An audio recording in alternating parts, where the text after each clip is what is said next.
SLBC టన్నెల్లో ఒక వైపు నుంచి నీరు లీక్ అయి మట్టి కుంగింది. పసిగట్టిన టీబీఎం ఆపరేటర్ కొందరు కార్మికులను బయటకు పంపించారు. టన్నెల్లో 8 మంది చిక్కుకున్నారు. ఘటనా స్థలం నుంచి మరింత సమాచారం మా ప్రతినిధి శేఖరాచారి అందిస్తారు.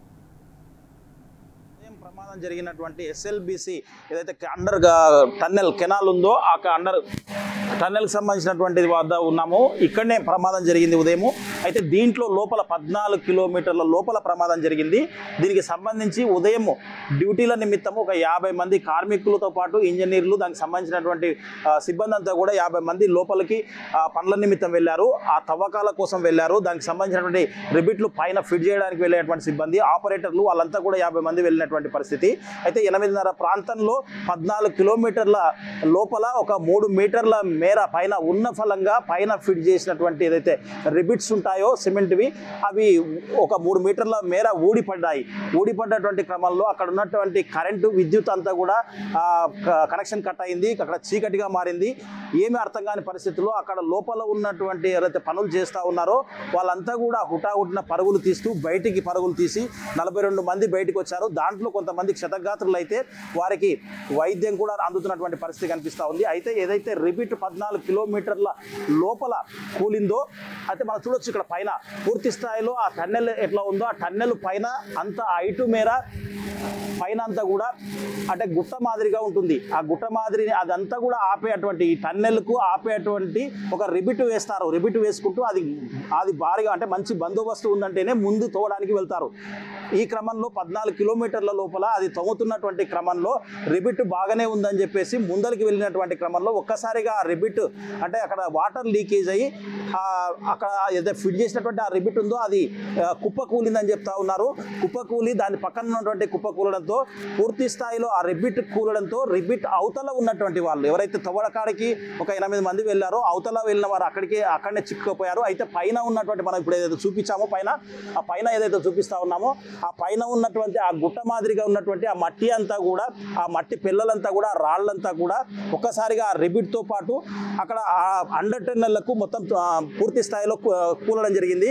ఆ కూలేసరికి పూర్తి స్థాయిలో దాంట్లోకి వాటర్ కూడా రావడం జరిగింది. అంటే అక్కడ తవ్వకం కొద్దిగా మాదిరైన వెనకాల ఉంటుంది కాబట్టి ఆ కొద్ది తవ్వకంలో లోపలనే 8 మంది చిక్కుకున్నారు. మిగతా వాళ్ళంతా కూడా బయటికి వచ్చారు. అయితే ఆ 8 మంది వాళ్ళకు అక్కడ వెలుతురు లేదు, ఆక్సిజన్ అందుతుందా లేదో తెలియదు. మొత్తంగా చూసినట్టయితే అక్కడ వాళ్ళు 8 మంది అక్కడనే చిక్కుకున్నారు. ఆ 8 మంది చిక్కుకున్న వారిలో 2 ఇంజనీర్లు, 2 ఆపరేటర్లు, మిగతా సిబ్బంది ఒక 4 ఉన్నారు. వీళ్ళు వివిధ రాష్ట్రాలకు సంబంధించిన వాళ్ళు ఉన్నారు. అయితే ఆ 8 మంది పరిస్థితి ఎట్లా ఉంది, తర్వాత వాళ్ళకు ఆక్సిజన్ అందుతుందా లేదా, వాళ్ళ ఆరోగ్య పరిస్థితులు ఏంటి అన్న విషయం కూడా అక్కడ తెలియకుండా మొత్తం బ్లాక్ అయిపోయినటువంటి పరిస్థితి లోపల అండర్ టన్నెల్.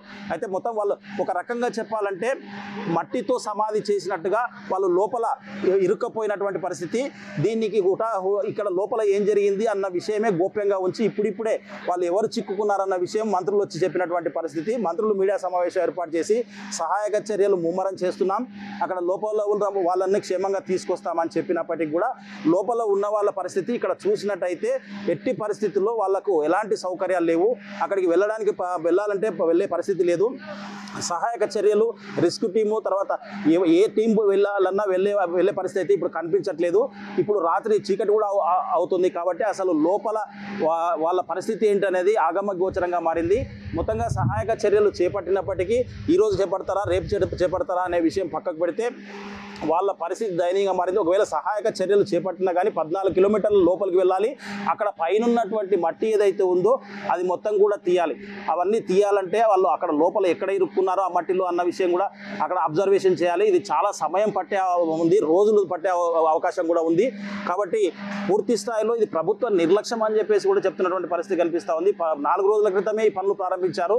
దానిపైన పర్యవేక్షణ లేదు, రివ్యూలు లేకుండా ఉటావుటిన వాళ్ళ అక్కడికి సిబ్బందిని పంపించేసి, కార్మికులను పంపించేసి పని చేయబెడితే వాళ్లకు ఉన్న ఫలంగా వాళ్ళకి సజెషన్ చేయకుండా ఆ రిబిట్ కూలడంతో వాళ్ళ కుటుంబాల పరిస్థితి దయనీయంగా మారింది. తర్వాత వాళ్ళ పరిస్థితులు గోచరంగా మారింది.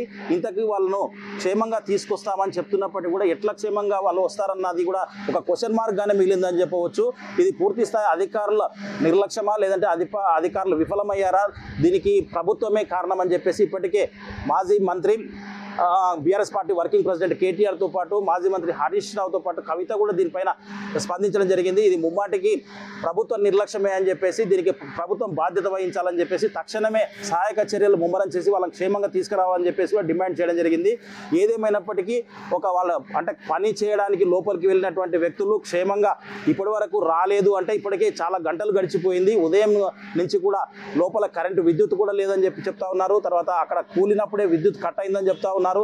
మనం ఇంత హైట్ ఉన్నటువంటిది ఒక్కసారిగా కుప్పకూలితే వాళ్ళ పైన పడిందా లేదంటే బురదలో వాళ్ళు ఇరుక్కపోయారా, ఏం జరిగిందనేది మీమాంస అయితే ఇక్కడ నెలకొంది. మొత్తంగా చూసినట్టయితే ఇక్కడ పూర్తి స్థాయిలో ఇక్కడ పనిచేసేటువంటి సిబ్బంది కావచ్చు, అధికారులు కావచ్చు, ముందు చూపు లేకపోవడమే దీనికి కారణం అని చెప్పేసి, దానికి తగ్గట్టుగా గవర్నమెంట్ ఏదైతే ప్రభుత్వం ఉందో వాళ్ళకు సరైన గైడ్ చేయకపోవడమే ఈ 8 మంది లోపల చిక్కుపోయారని చెప్పేసి కూడా వాళ్ళు చెప్తున్నటువంటి పరిస్థితి కనిపిస్తూ ఉంది.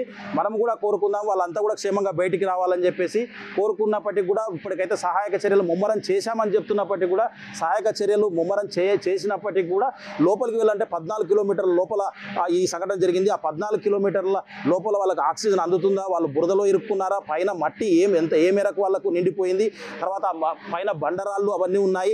ఇవన్నీ చూస్తుంటే ఇక్కడ అసలు అన్ని క్వశ్చన్ మార్క్గానే మిగులుతుంది. కాబట్టి రాష్ట్ర ప్రభుత్వం వెంటనే స్పందించి ఇక్కడికి వచ్చినప్పటికీ కూడా దానికి ముమ్మరమైనటువంటి చర్యలు చేపట్టామని చెప్తున్నప్పటికీ కూడా ఇది చాలా రోజులు పట్టే పరిస్థితి ఇక్కడ కనిపిస్తూ ఉంది. రోజులు తరబడి పట్టే పరిస్థితి కనిపిస్తూ ఉంది. ఇది నిజంగా కూడా ప్రభుత్వ తప్పిదమే అని చెప్పేసి కూడా ఇక్కడ చూస్తున్నటువంటి వారు కానీ ఈ సంఘటన విన్నటువంటి వాళ్ళు కూడా నిజంగా కూడా బాధపడుతున్నటువంటి సంఘటనగా కూడా చెప్పవచ్చు. ఇక్కడ జర్నలిస్ట్ రామకృష్ణతో శేఖరాచారి, టీ న్యూస్, SLBC నుంచి.